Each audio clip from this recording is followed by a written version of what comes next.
আমি তোমাকে কল করেছি, তুমি আমার রেসপন্স করছো না। একটা দিন আসবে তুমি আমার কলের জন্য ওয়েট করবে। এতদিন যার জন্য কেঁদেছো, আজ তার কাদার পালা। তোমাকে এখন থেকে রিভার্স সাইকোলজি অ্যাপ্লাই করতে হবে। কিছু সিম্পল রিভার্স সাইকোলজি অ্যাপ্লাই করে দেখো, তোমার জীবন চেঞ্জ হয়ে যাবে। তোমায় ইগনোর করছে, তোমায় কষ্ট দিচ্ছে, তোমায় দিনের পর দিন বারবার অপমান করছে, এবং এত কিছুর পরে তুমি মানিয়ে নিয়ে আছো এই দিন দেখার জন্য যে একদিন সব ঠিক হয়ে যাবে।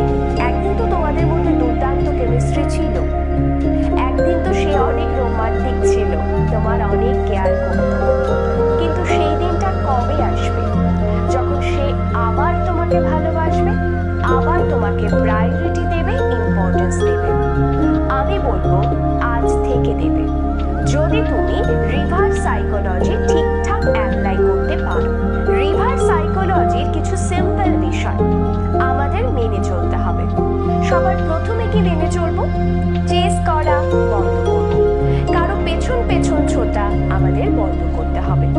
এই যে দেখো, তুমি দিনের পর দিন তাকে কল করছো, দিনের পর দিন তার অ্যাটেনশন পাওয়ার চেষ্টা করছো, কখনো ইমোশনাল হয়ে যাচ্ছো, এই জিনিসগুলো বন্ধ করতে হবে। যদি সে দিনের শেষে বুঝতে পারে যে তুমি তার জন্য সবসময় আছো, যতই অবহেলা করুক না কেন তুমি থেকে যাবে।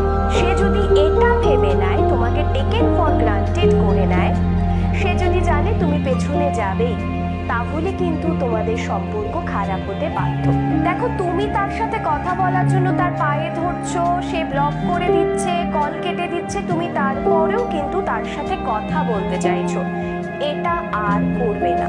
তুমি প্রতিনিয়ত এটা তাকে বোঝাচ্ছ যে সে মহান কোনো ব্যক্তি আর তুমি তার দাস। তুমি প্রতিনিয়ত তার ইগোকে বুস্ট করছো। সবার প্রথমে ইগোকে বুস্ট করা বন্ধ করো, তোমার দিন ফিরবে। অলওয়েজ ভিকটিম কার্ড তুমি প্লে করতে পারো না। তুমি সারাক্ষণ স্যাড, তুমি সারাক্ষণ দুঃখী, তোমার জীবনে কিচ্ছু নেই, এই ধরনের স্ট্যাটাস তুমি দেওয়া বন্ধ করো প্লিজ। তুমি কাঁদো, বালিশ ভিজিয়ে ফেলো, ঘর বন্ধ করে কাঁদো, মন খারাপ করো, ইটস ওকে, কখনো দেখাবে না।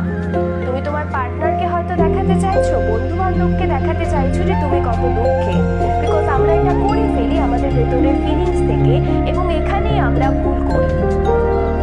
যদি কেউ জেনে যায় যে আমার জন্য সে দুঃখে আছে, তাহলে সেই দুঃখে থাকার কারণটাকে আরো বাড়িয়ে দেয়। আমি এমন একজন ব্যক্তি, আমার জন্য সে মরে যাচ্ছে, এই ফিলিংসটা যে ভেতরে কতটা আনন্দ দেয় তাকে তুমি জাস্ট ভাবতে পারছো না। তাই স্যাড পোস্ট করা বন্ধ করো, দুঃখের গান, দুঃখের কথা বন্ধ করো প্লিজ।